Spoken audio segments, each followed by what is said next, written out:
বিভিন্ন করে আমি সচিব হই এবং রাষ্ট্রদূত ছিলাম কয়েকটি দেশে। আমাকে 2017 সালের ইলেকশনের আগে আমি এয়ারপোর্ট যাচ্ছিলাম আমার মেয়েকে আনার জন্য। আমাকে 8-10 জন লোক বহুদিন ধরে ফলো করছিল। আমার গাড়ি ভেঙে আমাকে নিয়ে জোর করে 2টা পিস্তল থেকে আমাকে নিয়ে গেছে এবং আমাকে আয়না করে নিয়ে এসে এখানে রেখেছে। আমি যেহেতু সেনাবাহিনীর অফিসার এবং এই ঢাকারই অফিসার, আমি ঢাকা সেনাবাসী ছিলাম, আমি জানতাম কোথায় আমাকে রাখা হচ্ছে এবং সেইখানে প্রচণ্ড নির্যাতন করা হতো লোকদেরকে। কয়েকজন গুটি কয়েক আমাদের পলিটিক্যাল অফিসার যারা সেনাবাহিনীর বাণিজ্য ডুবিয়ে দিয়েছে ডিজিএফআই থেকে তারা স্বার্থান্বেষী কত যে লোক মেরেছে তারা খোদায় জানে। তারা এবং র্যাব এবং অন্যান্য যারা এখানে আছেন, বিচার বহির্ভূত হত্যা, গুম, খুন, ক্রাইম এগেনস্ট হিউম্যানিটি। আমার দোষ কি ছিল? আমি কোনো রাজনীতি করিনি কখনো, আমি কোনো দলও করিনি, আমি সরকারি কর্মকর্তা ছিলাম একজন। আমার দোষ ছিল যে আমি লেখালেখি করতাম। আমার কলমও কি তারা কন্ট্রোল করবে? আমি তো কোনো বিদ্রোহ করতে বলি নাই, কোনো দেশের এগেনস্টে করতে বলি নাই। আমি চেয়েছিলাম ন্যায় বিচার। এই ন্যায় বিচারের জন্য কি আমাকে 16 মাস এই ডাঞ্জেনের ডাঞ্জেন মানে কি বলে আয়না করে ফেলে রেখে মাটির তলের মধ্যে একটা অন্ধকার রুমে আমি যে কত ক্ষতিগ্রস্ত হয়েছি ফিজিক্যালি, সেটা আপনি বলে বোঝাতে পারবো না। একবার শেষ এটা বলবেন।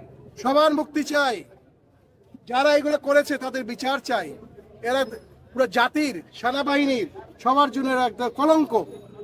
এরা কি কোনোদিনই এদেরকে ছাড়া হবে না, এটাই আমার দাবি। এবং আজকে আমরা বসে আছি, তারা আমাদের মুক্তি দিবে, আমাদের সামনে আনবে, আমাদেরকে রাস্তার যে চোখ বন্ধে ফেলে দিবে, যেরকম আমাকে ফেলেছিল সেরকম হবে না। জনতার সামনে তারা মুক্তি দিবে সবাইকে। জনগণ চায় তারা মুক্তি, এরাই হলো আসল মুক্তি সংগ্রামী। আসসালামু আলাইকুম। আমাকে গুম করে রাখা হয় এখানে, জায়গাটা খুবই কাছে। ওখানে এটা জয়েন্ট ইন্টিগ্রেশন সেল বলে, জয়েন্ট ইন্টিগ্রেশন সেল, ওইটাকে ডেভেলপ করে তারা আয়নাঘর বানানো হয়। প্রচুর লোক ওখানে আটকানো আছে, মানবতা জীবনযাপন করতে, কান্নাকাটি করতে, বিশ্রী এক অবস্থা। গামছা এটা দিয়ে একটা দিঘির পানি সঞ্চয় করা যায়। এটা যদি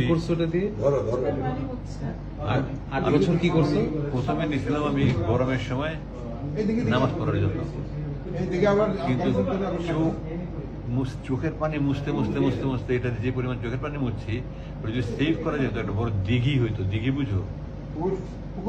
বিশাল বড় পুকুর, দিঘি হয়ে যেত। তো আমাকে বলতে আপনি যারা নিতে চান, সবচেয়ে বড় বন্ধু এটা বানাইছে কি 8 বছর তো ঠিকছে। হ্যাঁ, কোম্পানির অ্যাডভার্টাইজ হয়। তো আমি শুধু নিচ্ছি, আমি শুধু নিচ্ছি এই কোরআন শরীফ নিচ্ছি, অনুবাদটা নিচ্ছি, তাই মুয়ের মাটি একটা চাইছিলাম, সুরবাজার যে সাহায্য করছে, সুন্দর একটা বানাই দিচ্ছিলেন, আমি ওটা নিচ্ছি। পথে আমার পানি খাইতে হবে, এখানে পানি নিতে মতো। আর কোরআন শরীফটা দেখি কি অবস্থা 8 বছরে। কত ছিঁড়া, আমি যে এখানে তালি তুলি লাগাইছি, আমি এগুলো সব লাগাইছি, আমি এগুলো সব করতে আমি লাগাইছি। আবার এখানে কমেন্টে লেখা আছে এই তর্জমায় অনুবাদে এত বেশি ভুল রয়েছে যে কোরআনের অনুবাদের ক্ষেত্রে এই ধরনের ভুল ক্ষমার যোগ্য। ফুটনোটস। এই জন্য 429 নম্বর পৃষ্ঠায় একটা সূরার 3টা নাম। হ্যাঁ হ্যাঁ হ্যাঁ, কি জানি সূরাটা? সূরা কাসাস, এই যে সূরা কাসওয়াস, কাসাস মিন্স স্টোরি। আর কাসাস এখানে আল কাসাস।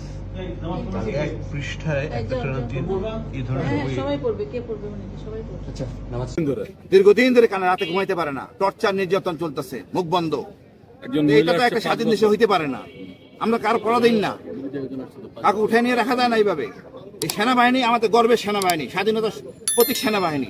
এই সেনাবাহিনীর উপর বন্দুক রেখে কিছু অসৎ ডিজিএফআই কর্মকর্তা রাজনৈতিক সুবিধা নেওয়ার জন্য সেনাবাহিনীকে বদনামে ফেলাতে পারে না।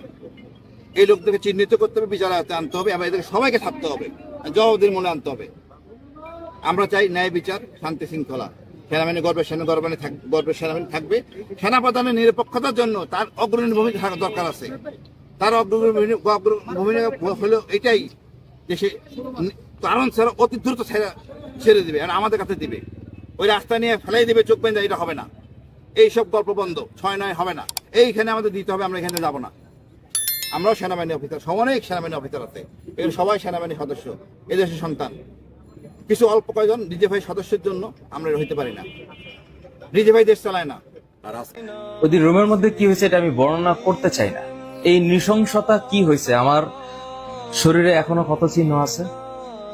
আমরা এই ক্ষত চিহ্নের বিবরণটা আমি এখন বলতে চাচ্ছি না, এটা কোন এক সময় বলবো।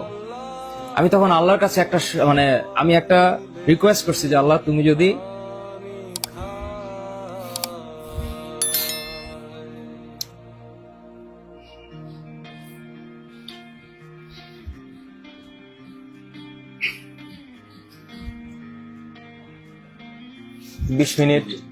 বিশ মিনিটের মতো মারা গেছে এবং এই 20 মিনিটে